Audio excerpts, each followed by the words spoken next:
guys, this is Fergal from Poker VIP. Welcome to part 1 of our 2-part cash game series that we're going to be playing over on Guts Poker.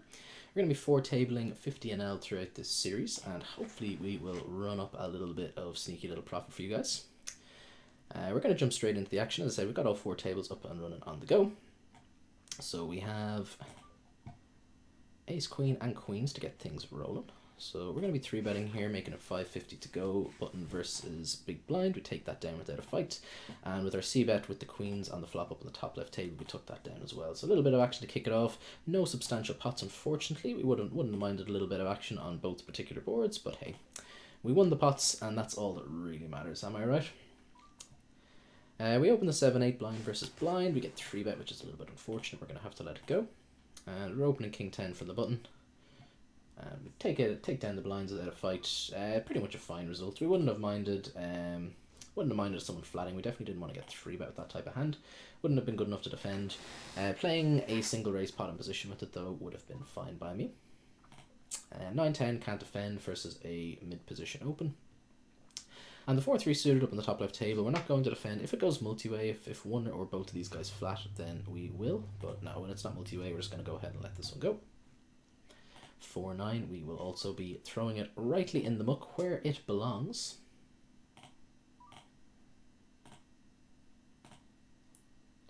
So we've been playing a little bit off stream so far, and we've had a decent day so far. We've won somewhere in the region, I'm not exactly sure how much exactly, somewhere around 70-80 euro. Hopefully that winning trend will continue throughout the videos. We took a little bit of a break before we started recording, so we started all these brand new tables afresh, and we've been playing these for just a little while before we actually started doing the recording. We're going to go ahead and ISO here versus Kielu. He's in for a small amount of money, and he's limping from under the guns. We're going to assume he's probably poor. Poor player, I mean. And we're also going to go ahead and ISO. Anyone who's limping, generally speaking, are players that you want to be playing heads up against, particularly in position, so we're happy to open ISO reasonably wide against them. Ace-10 is just obviously a complete slam dunk. Unfortunately, this guy re-binks it up, so he makes it 7.25 to go.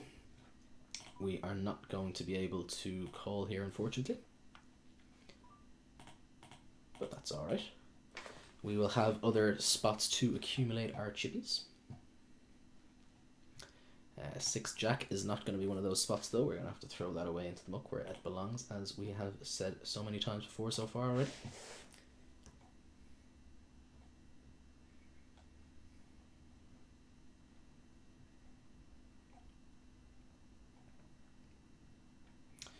Nine, another hand that's not going anywhere.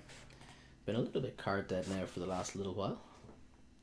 Just before we started recording we were a bit card dead as well, which is never fun. Ace-10 in the button, definitely going to be playing here. Easy open.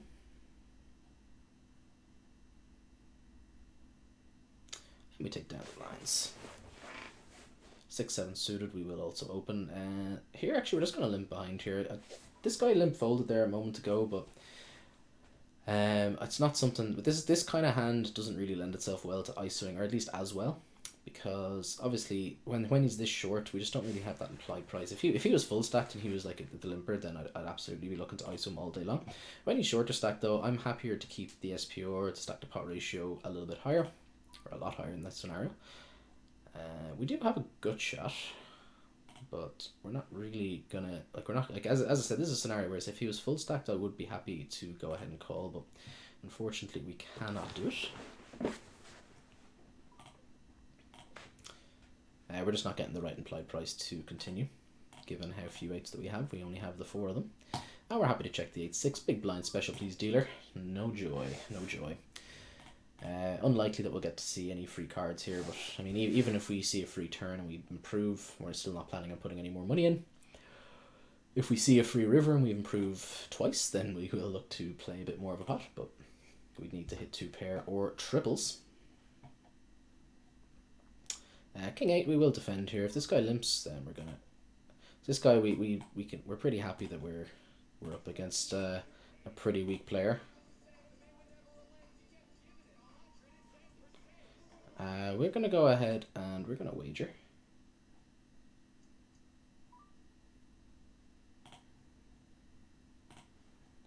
And we take it down. We don't mind that. We don't mind that at all.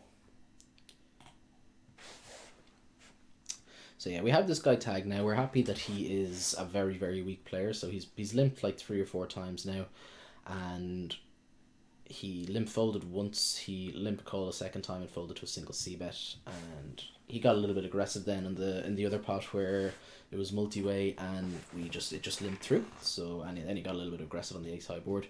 So yeah, we're happy that he's going to be playing not a very solid poker style. Not at all surprised to see him go all in here when he does raise. Yeah, just when he is raising, he has the aces, obviously. As I said, when a player is limped kind of 3 or 4 out of 5, it's a very small sample, but it's enough to be very, very confident that they're just a very weak passive player in general. Like when they've open limped especially. I mean, if people are limping in behind other limpers, it's a bit of different, but when someone's open limping regularly, you're very happy to just be very confident in your read that they are very poor in general. They're the kind of players that you want to be getting involved with as much as possible. Bit of a pot brewing up on the top right table. Oh, wow, an all in and a call. Surely these are, I would imagine, both full houses. Pretty surprised to see much less. I mean, I don't think, oh my god. Yeah, not at all surprised to see. I think calling with the Jack 9 there in a multi-way pot. I didn't see how the action went at all, but on the river, when there was just like at almost 2x overbet jam in a multi-way pot that was already a little bit bloated. It's just a recipe for disaster calling there with kind of trips essentially no kicker really. I mean, he's got the lowest reasonable kicker that people will show up with there. So I mean, if he had like ace 9, I think it's a bit more reasonable because people can potentially be jamming there with like, you know, worse 9x. But the lower the kicker, obviously, the more trouble you're in, and I just think that was a bit of an optimistic call. And obviously the Queens is just loving life. I think he's after sitting out immediately. Oh wow, that's pretty sick. I think he just tripled up and then just went left immediately. It's kind of tilting. And we take it down with the ace queen. Definitely would have preferred a little bit of action, but hey, we take what we can get in this game. We take what we can get. We'll open the 7-8 suited, and we'll definitely be opening the jam jaws. The jack and the jack. So we're going to be making 2 30-minute videos approximately, so we'll be going for about an hour in total. Dream flop here for us. We're just going to wager here pretty small. We can encourage some floats by kind of random overcards, random ace highs and stuff that are drawing dead. And due to our small sizing, occasionally we encourage some shenanigans. Another pretty good flop for us here. We're going to wager a little bit larger here, given that he can have more hands to continue with. He can have the flush draws, he can have worse ace-x and stuff like that that are drawn essentially dead against us. But again, unfortunately, no action. Oh, I was sitting out here by mistake, didn't realise that I had obviously missed a hand. First the min raise. We don't really fold suited cards to min raises in the big blinds, so we will defend here, although it is a fairly trashy hand. We're just getting too good a price, and our hand, like, you know, well, it's not obviously not very good. It is suited, it has some equity, and we're getting, like, more importantly, we're getting a 3.5 to 1 price in our money, so we're just getting too good a price to consider folding. This is a really bad card. Obviously the flush draw completes. It's a really good card for him to barrel, and unfortunately we're going to have to just allow him to do so. Interesting that he checks back. I'm kind of tempted to turn our hand into a bluff here now. I feel like if he has a decent flush draw, he just... I would imagine at least he continues barreling. Like, that ace is just such a perfect card for him to barrel if he has the flush draw. So we can fold out like better queen x. The only thing, like, he might, like, if he has a hand like say queen 10 with the 10 of hearts, the check would definitely make sense then. So if he has a queen to go along with his kind of with a middling flush draw, that would definitely make sense. But in general, I think we fold out a lot of better queen x there really, really successfully. And as I said, it's just kind of hard for him to have a nutted flush unless he has like exactly like king queen of hearts or something like that. Like, as he'd need the queen to go along with it to not barrel that card, I think. Okay, so we open a7, we check to the big blind, and we're certainly not folding our mid pair just yet.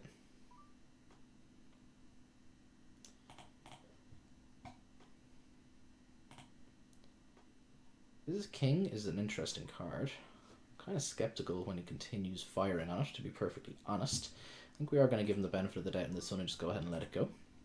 Seems like an unusual card for him to want to continue to barrel though.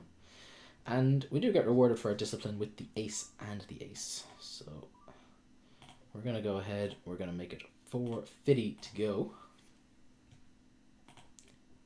And obviously we would like a little bit of action here, please, dealer.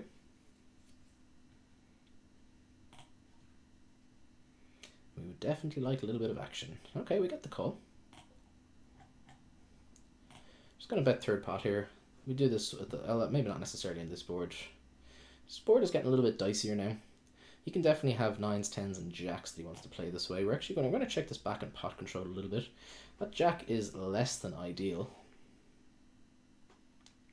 So we still beat his kind of flush draws, his spades. We still beat queens. When he checks here, I would imagine he leads his jack X. So I'm going to wager small here, just try to get snapped off by queens, or maybe even like, I don't even know if he has these kinds of hands, but like ace 10, stuff like that.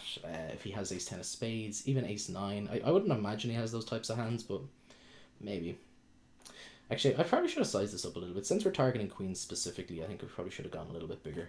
It's because it's mainly queens really there, right? The calls. But hey, we pick up the pot anyway. We're not going to complain too much. We're not going to complain when we win.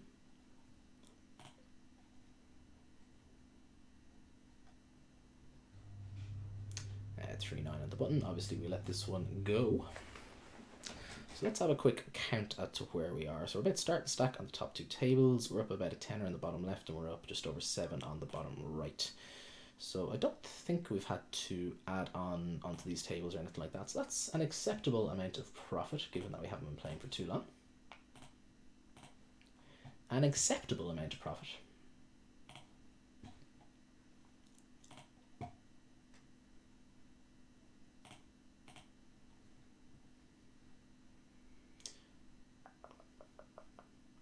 Nine deuce, we let go. 3 deuce, we let go.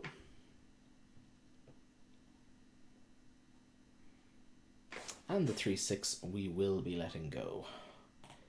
Awful lot of dead cards right now. Always frustrating when you're making a video and you're just that little bit card dead. But hey, we had the aces, we got a little bit of action with said aces, so we can't complain too much.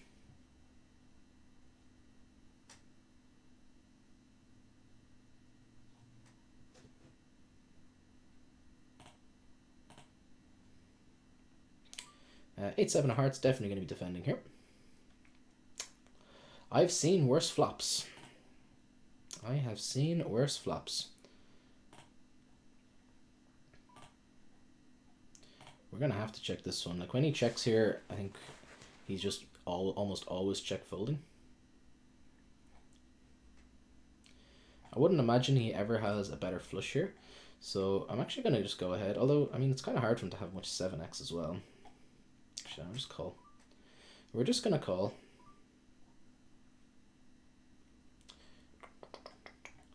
That's a pretty bad card for us. I thought for a split second that we had a straight flush. We don't.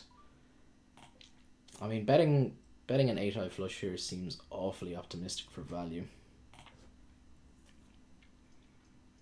Oh wow, we obviously missed a chance. We could have gotten all the money in there and completely free rolled. Obviously that's a rarity, but a bit of an unfortunate run out the way that went down. If the heart doesn't roll off, then obviously we get all of the money, or a lot of it at least anyway. Alright, we're just going to bet here with our full house. Unfortunately, he does not have an ace to call with. We would have preferred a little bit more action there, of course. So, going back to that hand, so, I don't know. Obviously, when you flop the nuts into the nuts and the pot is that small, something went wrong at some point. But I think I'm happy with every single decision that we made. So, as I said, when he checks that flop, I think he's going to have a massive amount of check folds. I mean, obviously he flopped the stone cold nuts there, so that makes a lot of sense. But in general, I think that's a board where he's just going to be afraid to c-bet with just his random kind of overcards a lot. So just because there's so many hands that have connected with it. So I think checking to allow him to catch up a little bit is absolutely fine. And then when he does lead, like after we've checked back there, it's kind of hard for us to have as strong a hand as we do there, because like when he does check, we're going to bet, like if we have, like, let's say if we have ace 7 there, I think like we're going to bet that with a pretty high frequency. We're going to bet our flush draws with a pretty high frequency. It's just because we have specifically the nut straight along with the flush draw, it's a little bit different. So it's just a bit of a weird dynamic. And then on the river then, I mean, the river, we've got an 8-high flush, so yeah, what are we going to do? There's not really much that we can do. I think like betting for value there seems awfully thin. Like when he does check, I'm not all that sad. I think there's a reasonable chance that we do have the best hand when he checks, but obviously we're losing to a reasonable amount there also. So yeah, I think just a really unfortunate run out in general, given the flop. There are potential to win a lot more money there would have been had. Maybe we can just raise the turn though. Like maybe when he does lead, he's gonna have more 7x than we give him credit for. So maybe we should just be raising. But as I said, I don't really expect. I would expect him to bet his flush draws. So like I'm not really afraid. It wasn't a flat on the turn out of fear. It wasn't like, oh, we better pot control here. It was very much trying to make more money on the river than because when we raise there, it does look very, very scary, right? Okay, it looks like we're gonna see a flop here with the ace deuce. It's not really a board I fancy c-betting. We're gonna 3-bet here with the ace jack offsuit. Okay, top left table goes check check. Don't mind checking again here if this gentleman wants to oblige us. He doesn't. We don't. We don't want to stick around for another wager. We take it down with the ace jack. We definitely don't mind that too much. I wouldn't have hated a call. Playing in position 3-bet pots is generally speaking good. If he has a hand like say ace queen, we're going to be able to get him to fold pretty often by the river anyway, so it's not like a complete disaster even though he has some trouble. And yeah, obviously taking it down is completely fine as well. And he can occasionally call with worse hands as well, obviously. Sorry, excuse me. Ace 3 under the gun, we will let it go.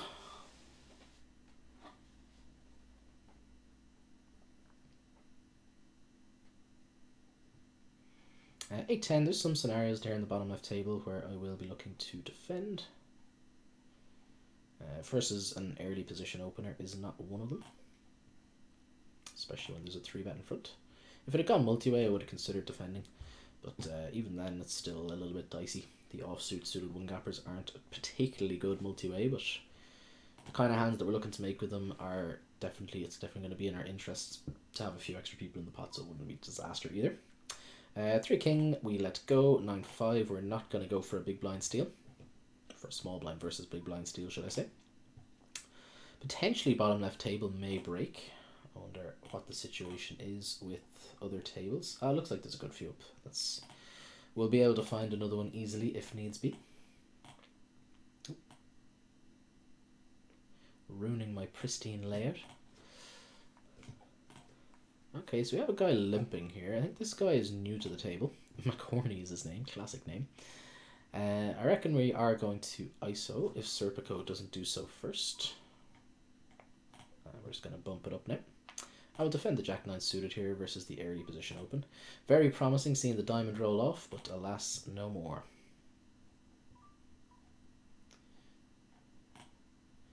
Alright. We have some backdoor equity here, but hopefully this just gets done, one and done. He calls pretty quickly. We're just going to bet now, because if we check, he's probably going to bet a larger amount, so we want to set our own price here and just allow ourselves to draw a bit cheaply. And unfortunately, we brick our plethora of outs. Kind of sucks here because occasionally he's just like bluffing with the missed heart draw and stuff like that. But like obviously, I'm not a fan of triple barreling here when he's called 2 streets. So we let it go. Obviously, a very unfortunate run out. Like that 6 dime is just such a beautiful card, and then we just get nada.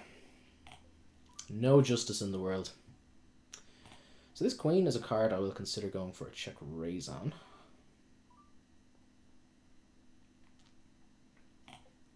When he checks back here, I think he's going to have a decent amount of kind of pairs under the queen.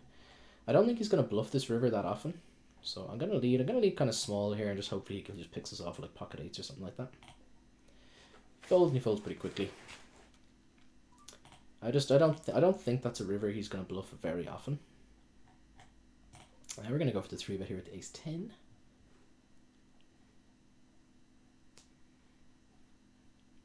The 3-bet bluff, and if we get calls, then we still get to play a 3-bet pot in position, which again isn't a disaster. Because we have position down here with the king queen, we're happy just to flat. I 3-bet big blind versus small blind. I 3-bet a lot less than when we are going to be playing out of position poker. Pretty okay run out. This guy just overbets. Interesting. We're just going to call again here.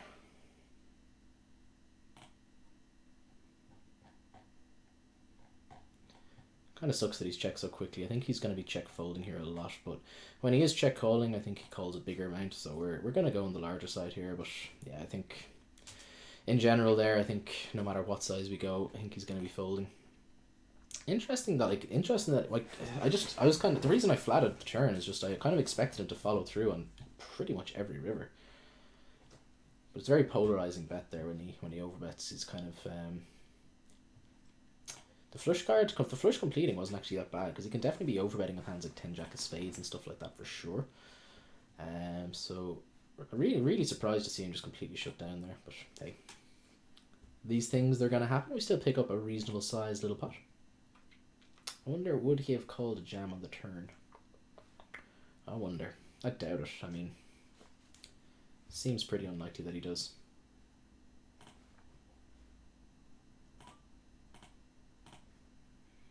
6-2 suited on the button, nothing we can do. 10-4 in the small blind, nothing we can do. 9-10 in the big, we may potentially play this one. We will defend getting a reasonable price, to kind of, you know, just over 2.5 to 1. We're going to defend here. We do defend our big blind reasonably wide versus the smaller sizes. Flop open-ended, which is fine. There's no potential flush draws. We turn the nuts. We're going to check again here, try to induce some bluffs, and go for the check raise. This kind of sucks because if he hasn't bluffed at this point, I don't think he's gonna bluff on the river. So we're just gonna bet ourselves here, and hopefully he has some sort of showdown value that tries to pick us off. But yeah, kind of the 4 to a straight on the board kind of stinks. I think we're gonna get chunks of folds there. But as I said, I just don't think it's a board he's going to bluff if he hasn't chosen to bluff before the river. I think he's gonna have like a lot of kind of marginal showdown values like ace high hands and stuff like that. So he's never gonna turn them into a bluff, I don't think. Few unfortunate spots where we haven't gotten remotely paid when we had the Nutter Butters. But obviously we also had the guy overbetting into us when we had the King Queen and the King Queen X board. So we have had our share of good fortune there as well. So we can't be all complaining.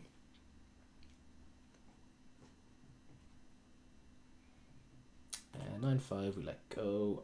We're gonna go ahead and ISO with the ace 10. This is the guy he was limp calling earlier on. I think I brought this up earlier on in the video, sort of going back. People that are limping a lot, like, you really want to go out of your way to absolutely attack them, because it's rare that, like, even like the perpetual limpers, it's still rare that they limp the nuts. I mean, most people will raise the nutted hand, so it just makes them so easy to play against. Now you do have some players that will they limp almost 100% of their range. Like any of their hands that they are playing, they almost always limp, and that includes their nutted hands. And yep, against them, if you identify them, you need to be a little bit more careful. But in general, if someone's limping, they're just going to be playing a lot of really marginal speculative hands, and they tend to play very fit or fold post flop. So you can just ISO, attack, and then just you're not going to be running like massive multi-street bluffs on them or anything like that. But you can raise it up get them to put in their whatever 5 big blinds, 4 or 5 big blinds, take a stab on the flop, and they will just be folding with the frequency that you need just to absolutely auto profit against them. So that's a seriously good way to really work on your win rate, is just, as I said, identify those players that you need to attack and go for it. And you can go for it really wide against them as well. King and a king. Let's get some action, please, dealer. So we're 3xing because we're under the gun. Fold it around to the big blind. Hopefully he sticks around. Hopefully. He does. Okay, pretty good flop. He can have a decent amount of Queen X in his range, so we're going to go ahead, wager half pot.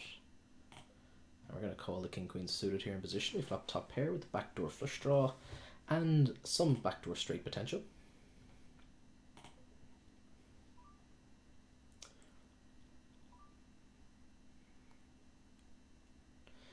This sizing seems very familiar.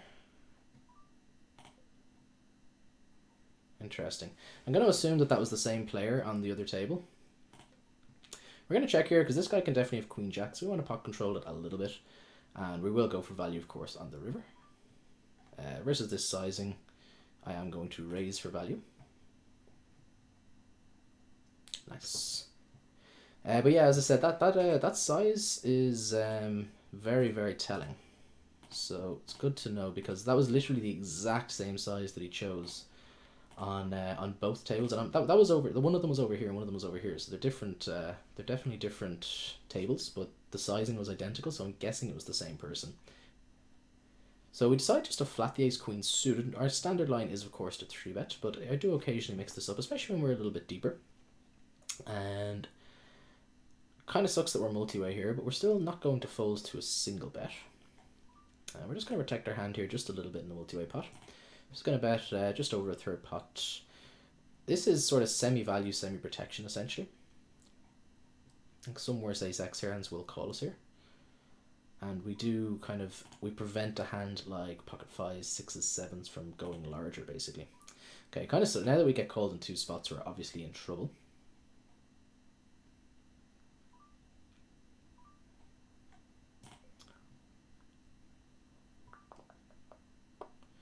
So we do beat most flush draws. I don't know. Calling here would be a little bit loosey-goosey. I am a little bit tempted, but... Alright, king up in the top left table. We're going to size up here a little bit. This is against our sort of passive friend here. So generally speaking, against these types of players, their calling ranges are going to be reasonably inelastic for sizes. So we can size up a little bit than our normal. And I mean, against this passive player who does this, against certain players, I would consider. I mean, against this sizing, probably not, but for smaller sizes, when people lead here, I will consider calling with the king. But when you have a very, very passive, fishy player doing that, just give it to them. You're gonna have so many better spots against them, and it's just gonna be spewing money against them. So he he definitely shows us a flush there a reasonable chunk of the time, and possibly only flushes, to be perfectly honest. I don't think he chooses that sizing with an ace. I don't know how much ace-x he can really have. But when someone just kind of overbets there, as I said, especially when you've identified them as a passive player, they just have it almost always. I mean, obviously you can never say always in poker, but that's one of those spots where I'm happy to really, really go with my read and go out on a limb. Like, I'd be folding insane. I'd be over-folding to an absurd degree versus that specific player. Like, sets I would really consider folding there. And possibly even baby flushes if I ever show up with them. I don't, because I would keep betting them on the turn, but sets, definitely I'd at least consider folding. Okay, we're going to be opening the pocket 2s, and we're going to be wrapping up this video soon. As always with all of my videos, if you have any questions, comments, anything at all about any of the hands that we've played, make sure to leave them in the relevant social media. I do check the YouTube comments, the comments over in Poker VIP fairly regularly, so I will always do my best to get back to you. Very good flop here for us, obviously, with the flush draw and the pair. We're going to have this guy like in rough shape really, really frequently. Betting doesn't really accomplish much, though. When he does check, we're gonna have to call down here on the ace. Kind of sucks that he has the ace. But as I was saying, kind of betting there, he's only going to continue with hands that we're doing it okay against everything, obviously. But when we do bet, he's only going to be continuing essentially with ace-x or some better queen-x, I guess. Whereas when we check, we allow him to make some optimistic bluffs and stuff like that, and we have just such a hammerlock on the hand against so much of his range. Pretty good turn here for us up in the top right table, obviously. We go for value again here. I'd imagine he bets his flush draws here, so I think we have close to the nuts there, if not the nuts. Unfortunately, on the anonymous tables, you can't see what people are calling you with there, but a queen seems reasonably likely. We're going to be defending here with the 6-7 suited, and this is probably going to be the last video, or the last hand of the video, but we will have part 2 up and running as well. So as I said, these part 1 and 2, they're going to be recorded completely back to back, so it's literally going to be wax on, wax off straight away with the new video. So we'll play this hand, and then we will call it a day. It's not going to be a very entertaining hand. We're just going to have to fold here. Okay, thank you very much, guys. We'll be back very soon, as I said, with part 2. Thank you very much for watching.